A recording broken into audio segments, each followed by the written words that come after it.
श्रीमद् भागवतम स्कंद तृतीय अध्याय षष्ठा विश्वरूप की सृष्टि श्लोक संख्या 9 शब्दातन्वतात्पर्य जीवन श्री भक्तिदान स्वामी प्रभुपाद द्वारा साध्यात्मः साधिदैवश्च साधिभूत इति त्रिधा विराट प्राणो दशविधा एकदाहृदयेन च शब्दात् स आध्यात्मः शरीर तथा समस्त इंद्रियों समेत मन स आदिदेवः तथा इंद्रियों के नियंत्रक देवता च तथा आदिभूतः वर्तमान विषय इति इस प्रकार त्रिधा तीन विराट विराट प्राणः चालक शक्ति दशविधः 10 प्रकार एकदा केवल एक हृदयेन चेतना शक्ति च भी। अनुवाद विश्वरूप 3, 10 तथा 1 के द्वारा इस अर्थ में प्रस्तुत होता है कि वे यानी भगवान शरीर तथा मन और इंद्रियां हैं। वही 10 प्रकार की जीवन शक्ति द्वारा समस्त गतियों की गत्यात्मक शक्ति है और वही एक हृदय है जहां जीवन शक्ति सृजित होती है। तात्पर्य भगवद गीता में कहा गया है कि 8 तत्व पृथ्वी जल अग्नि वायु आकाश मन बुद्धि तथा मिथ्या अहंकार भगवान की कनिष्ठा शक्ति के उत्पाद है, जबकि कनिष्ठा शक्ति का उपभोग करते हैं दिखाई पड़ने वाले जीव मूलतः श्रेष्ठ शक्तियों से अर्थात भगवान की अंतरंगा शक्ति से संबंधित है। 8 कनिष्ठा शक्तियां स्थूल तथा सूक्ष्म रीति से कार्य करती है, जबकि श्रेष्ठ शक्ति मध्यवर्ती केंद्रीय जनक शक्ति के रूप में कार्य करती है। ऐसा मानव शरीर में अनुभव किया जाता है। स्थूल तत्व पृथ्वी आदि बाह्य स्थूल शरीर का निर्माण करते हैं और ऊपरी वस्त्र के सदृश है, जबकि सूक्ष्म मन तथा मिथ्यांकार शरीर के भीतरी वस्त्र की तरह कार्य करते हैं। लांबू છે તાત્પર્ય આપણે પેરેગ્રાફ બાય પેરેગ્રાફ લઈશું, સમય ઓછો છે એટલે। ओम ज्ञानतिमिरान्धस्य ज्ञानञ्जनशलाकाय चक्षुरुन्मिलितं येन तस्मै श्रीगुरुवे नमः। नाम श्रेष्ठं मनुमपि शचीपुत्रमत्र स्वरूपं रूपं तस्याग्रजामरूपुरी माधुरीं कोष्ठवतीं राधाकुण्डं गिरिवरमहोदादिकमाधवासं प्राप्त यस्य प्रतितो कृपया श्रीगुरुं तं नतोऽस्मि। वन्देऽहं श्रीगुरु श्रीयुतपदकमलं श्रीगुरुन् वैष्णवांश्च श्रीरूपं साग्रजातं सहगण रघुनाथान्वितं तं सजीवं साद्वैतं सावधूतं परिजनसहितं कृष्णचैतन्यदेवं श्रीराधा कृष्णपादान् सहगण ललिता श्रीविशाखान्वितांश्च श्रीकृष्ण चैतन्य प्रभु नित्यानंद श्री अद्वैत गदाधर शिवासादि गौर भक्तवृंद। हरे कृष्ण कृष्ण कृष्ण हरे हरे, हरे राम राम राम हरे हरे। हरे कृष्णा। हिंदी में लेकिन यहाँ लिखा है विश्वरूप 3, 10 तथा 1 के द्वारा इस अर्थ में प्रस्तुत होता है कि ये जो पिछले कल का श्लोक था उसमें लिखा है ना कि कल नहीं परसों कि किस प्रकार से एकदा दशदा त्रिधा कि किस प्रकार से 1, 10 तथा 3 में क्रमशः उपविभाजित हो गए हैं, तो विराट रूप। तो यहां लिखते हैं, प्रभुपाद समझाते हैं कि जो ये 8 तत्वों का मूलभूत तत्व पृथ्वी जल अग्नि वायु आकाश मन बुद्धि अहंकार, इसमें से जो 3 तत्व है मन बुद्धि और अहंकार, ये सूक्ष्म तत्व है और ऊपरी वस्त्र के भीतरी वस्त्र के समान है, बनियान अंडर गारमेंट्स। और पृथ्वी जल अग्नि वायु आकाश कुर्ते के समान है, जो दिखता है ये स्थूल। यहां ये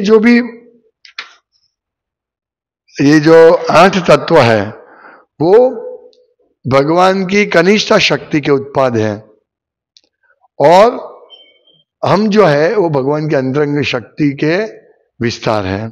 अंतरंग शक्ति से संबंधित है हमारा जीव, सच्चिदानंद है, और वो दिव्य है जीव। लेकिन जीव ये ऊपरी वस्त्रों से बंध गया है। ये पहले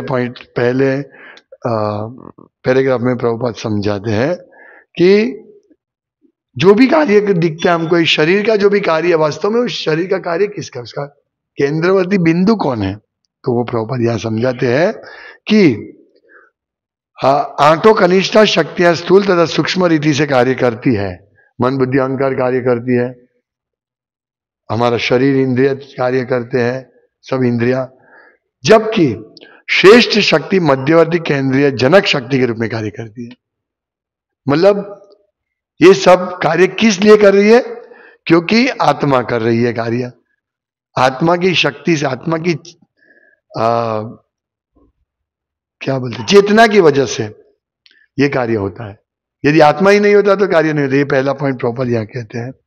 दूसरा, अभी आगे प्रभुपाद तात्पर्य कहते हैं, शरीर की गतियां सर्वप्रथम हृदय से उत्पन्न होती है, और शरीर के सारे कार्यकलाप इंद्रिय द्वारा संभव होते हैं। हार्ट, हृदय, यहां लिखा है ना हृदय, जो एकदा में तो केवल एक तो हृदय है।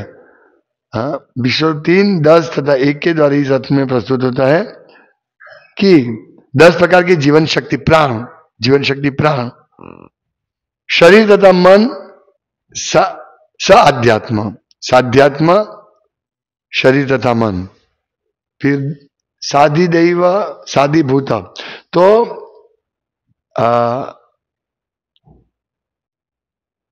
इसमें 10 प्रकार की जीवन शक्ति, जो प्राण वायु, वायु की गति है, प्राण वायु पहला, फिर अपान वायु, समान वायु, इस प्रकार से 5 मुख्य और 5 गौण वायु जो हमने परसों देखा। तो और तीसरा 10 त्रिधा, 10 तथा एकदा, एक यानी हृदय। तो यह हृदय की बात कर रहे हैं। शरीर की गतियां सर्वप्रथम हृदय से उत्पन्न होती है, और शरीर के सारे कार्यकलाप इंद्रिय द्वारा संभव होते हैं।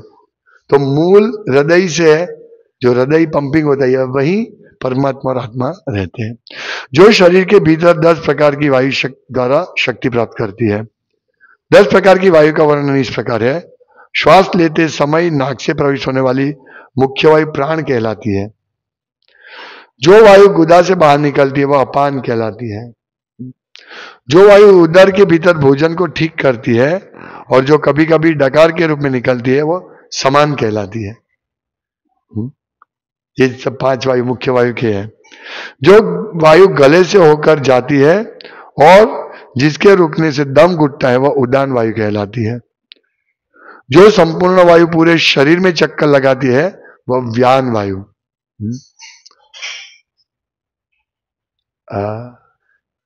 जैसे हम श्वास लेते हैं, वो प्राण वायु है, और जो रोक देते हैं गले से होती है, वो उदान बन जाता है, उदान वायु। जो वायु गले से होकर जाती है, जिसके रुकने से दम घुटता है, वह उदान वायु कहलाती है। और पूरे शरीर में जो व्याप होती है, उसको व्यान वायु कहते हैं। चक्कर पूरे शरीर में। हम सोचिए कि हमारे शरीर में वायु है, सब कितना सूक्ष्म रूप से वायु कार्य करता है?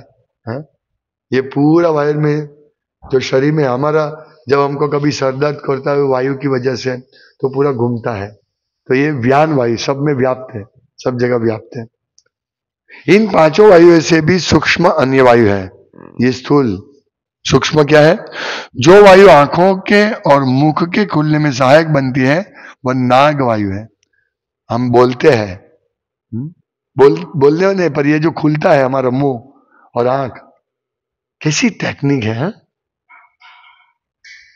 अभी ये यहां पर है, मैं वहां से वायर खींचूंगा तो ये हटेगा थोड़ा, तो क्योंकि इसका कनेक्शन। इसी प्रकार भगवान ने कैसे वायु के द्वारा नियंत्रण दिया है। हम आंख खोलते बंद करते हैं, तो यहां जो वायु आंख के और मुख के खुलने में सहायक बनती है वह नाग वायु कहलाती है ना। ये कितनी ऐसी सूक्ष्म टेक्नोलॉजी, ये सब सूक्ष्म वायु है। हमको तो मालूम ही नहीं कैसे कार्य करते हैं। हम भागवत प्रभुपाद की कृपा से ये सब समझते हैं, शास्त्रों में ये सब वर्णन है। जो वायु भूख को बढ़ाती है वो क्रुकर वायु कहलाती है। क्रुकर, नाग वायु, क्रुकर वायु, ये सूक्ष्म वायु। भूख लगती है ना। जो वायु संकुचन में सहायक होती है वह कूर्म वायु कहलाती है। कूर्मा, हम देखते हैं जैसे हमारी त्वचा, हम श्वास लेते हैं तो श्वास लेते हैं तब संकोचन होता है, पेट अंदर जाता है, श्वास लेते तब बाहर आता है। और ये सब संकोचन, तो पूरे शरीर में संकोचन विस्तरण, संकोचन विस्तरण होता है। हमारी चमड़ी भी संकोचन, जैसे हम ऐसे कार्य करते हैं तो संकुचित होती है और विस्तारित होती है। तो ये वायु की गति की वजह से है ये सब संकुचन। जो वायु संकुचन में सहायक होती है वह कूर्म वायु कहलाती है। जो वायु अंगड़ाई लेते समय मुख को फैलाकर विश्राम दिलाती है वह देवदत्त कहलाती है।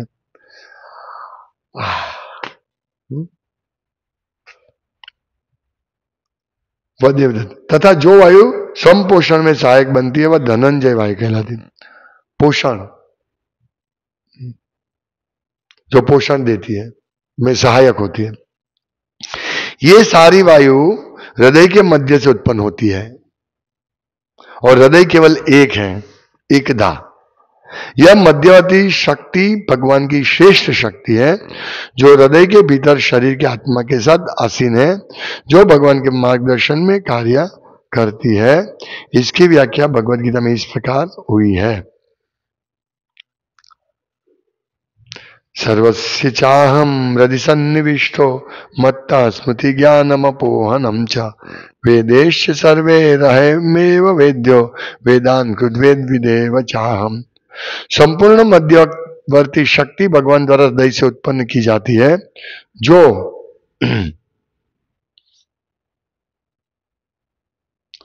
जो यहां पर स्थित होते हैं और स्मरण करने तथा विस्मरण करने में बद्ध जीव की सहायता करते हैं। यह बद्ध अवस्था जीव द्वारा भगवान की अधीनता की विस्मृति के कारण है। जो व्यक्ति भगवान को बुलाए रखना चाहते हैं उसकी भगवान जन्म जन्मांतर बुलवाए रखने में सहायक करते हैं, किंतु जो व्यक्ति भगवत भक्ति के संगति के बल पर उसका स्मरण करता है, स्मरण करने में भगवान उसकी अधिक सहायता करते हैं। इस तरह बद्धात्मा अंततो गत्वा भगवत धाम वापस जा सकते हैं। तो ये भगवत धाम वापस जाने के लिए जो हमें याद रखने की, स्मरण करने की, भगवान का स्मरण दिलवाती है, वो शक्ति भगवान हृदय से उत्पन्न होती है। वो शक्ति मत्ता स्मृति ज्ञानम पंचम, मतलब पूरा केंद्र बिंदु क्या है? हृदय। पूरे शरीर का केंद्र बिंदु हृदय है और यही केंद्र स्थान है, वहीं से हमको भगवत धाम जाने की प्रेरणा मिलती है। ये प्रभुपाद कहते हैं। भगवान द्वारा दी जाने वाली इस दिव्य सहायता की विधि का वर्णन भगवद गीता में इस प्रकार हुआ है। तेषाम सतत युक्ता नाम भजताम प्रीतिपूर्वकम ददामि बुद्धि योगम तम येन माम उपयान्ति ते। मन से परे बुद्धि अर्थात भक्ति द्वारा आत्म साक्षात्कार की बुद्धि योग विधि अकेले ही मनुष्य को विराट सृष्टि में भव बंधन की बद्ध अवस्था से ऊपर ले जा सकती है। तो ये बिल्कुल क्लियर होता है कि हमको बुद्धि चाहिए, हमको बुद्धि चाहिए। यहां प्रभुपाद लिखते हैं मन हमको इस भौतिक जगत में बांधता है और मन से परे बुद्धि अर्थात भक्ति द्वारा आत्म साक्षात्कार की को बुद्धि योग विधि अकेले ही मनुष्य को विराट सृष्टि के भवबंधन की बद्ध अवस्था से ऊपर ले जा सकती है। यानी ऐसी बुद्धि हमको डेवलप करनी पड़ेगी जो हमको भवसागर से पार ले जाए। और वो बुद्धि कैसे डेवलप होती है? यही भगवद गीता भगवान कहते हैं तेषाम सतत युक्ता नाम, जो भगवान की सेवा में लगा हुआ है, सतत युक्ता नाम भजताम प्रीतिपूर्वक, और भगवान को प्रेम पूर्वक भजता है। जो सतत सेवा में लगा है, हमेशा कोई भी सेवा, प्रचार कार्य विशेष करके, तुरंत, क्योंकि प्रचार कार्य करने से व्यक्ति को इस भौतिक जगत की जो दोष है वो मालूम पड़ जाएगा, भक्ति जगत, और वो अपने आप को इसी प्रकार से ढाले, मतलब इस प्रकार से अपने आप को प्रशिक्षित करेगा। जैसे हम प्रचार में जाते हैं तो लोग बोलते हैं, अरे हमारे पास तो भगवत गीता है। अच्छा ठीक है, भगवत गीता है तो ये यथारूप है? नहीं नहीं, यथारूप नहीं, पर सब भगवत गीता एक होती है। तो हमको ये मालूम पड़ता है यथारूप का महत्व क्या है, पहला पॉइंट। दूसरा बोलते ठीक है, हाँ हमारे पास यथारूप है, 2 है 4 है, ओके। तो आपने पढ़ा? नहीं नहीं नहीं, अभी टाइम नहीं है। ये दूसरा पॉइंट हमको भगवान जिस प्रचार करते हैं तो भगवान समझाते कि देखो माया इसको बोलते हैं कि पूरा 24 घंटा है फिर भी बोलते हैं टाइम नहीं। इसीलिए हम लोग भी सोचते हैं अरे इसके पास टाइम नहीं है और मैं भी नहीं पढ़ता हूं, यानी ये मेरी भी गलती है। तो दूसरा भगवान की बुद्धि मिलती है हमको, भगवान बुद्धि देते। जैसे हम प्रचार की सेवा में करते हैं ना, ये लोग भी नहीं पढ़ते और मैं भी नहीं पढ़ता हूं। एक कॉमन सबका यही जवाब है, पढ़ने का टाइम नहीं है, टाइम नहीं है, टाइम नहीं है। जबकि सामने टीवी देखते, हम बोलते हैं टीवी तो देखते आप, बोले तो रविवार है इसलिए थोड़ा समय मिला है।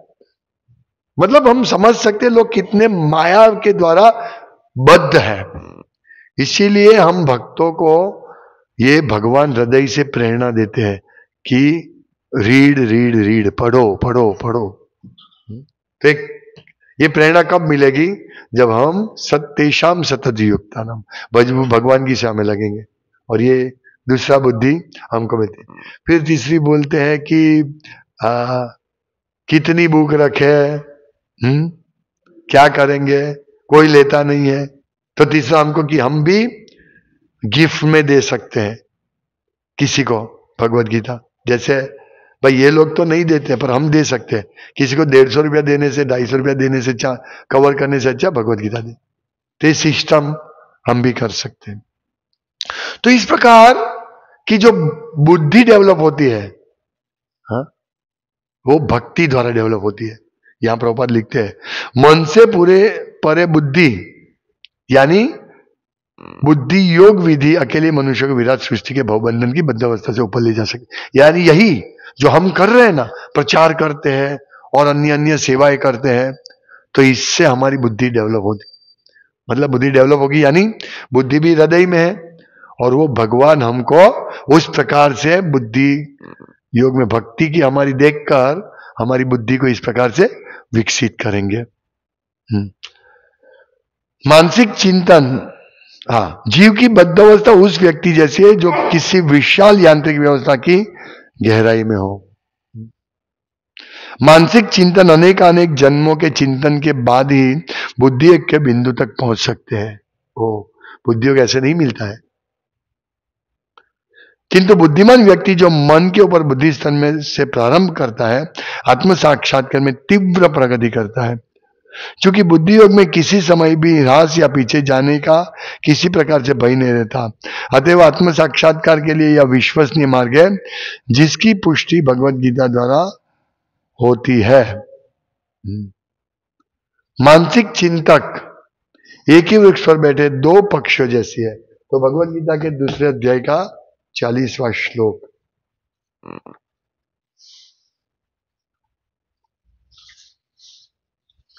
नेहाभिक्रमो नाशोस्ति प्रत्यवायो न विद्यते स्वल्पमप्यस्य धर्म से त्रायते महतो भयात। तो ये कि ये जो बुद्धि योग यहां बात है वही भक्ति योग है, और वो जो भक्ति योग करते हैं नेहाभिक्रमो नाशोस्ति, उसका नाश नहीं होता है।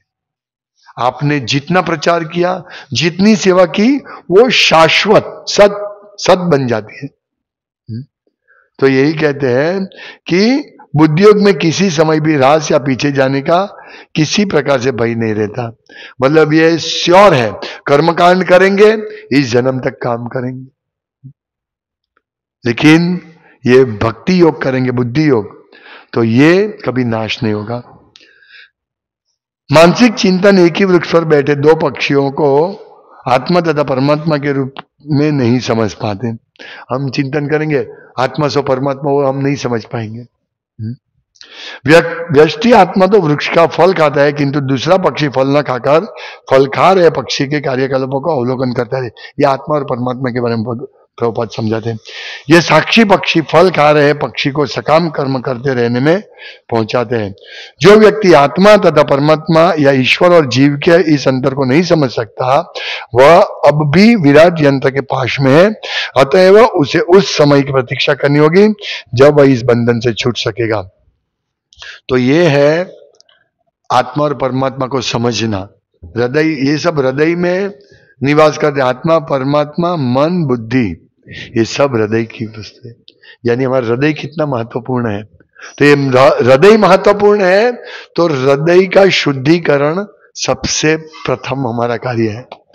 चेतो दर्पण मार्जनम, हमें हमारे हृदय को मार्जन करना है।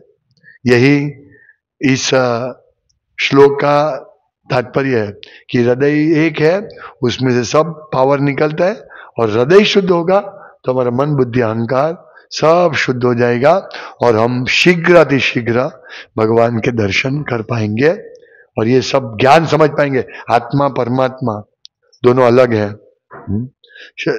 इंद्रियों का क्या है, और वो हमको बुद्धि मिलेगी, और वो बुद्धि से हम भक्ति और करेंगे, भक्ति और प्रगति करेंगे। इसको ही बुद्धि भक्ति योग यानी बुद्धि योग। तो ये बुद्धि को कृष्ण कॉन्शियस में लगाना है, और इससे बुद्धि के द्वारा हम भगवान से जुड़ सकते हैं। हरे कृष्ण। श्रीमद् भागवतम की जय। श्री प्रभुपाद की जय।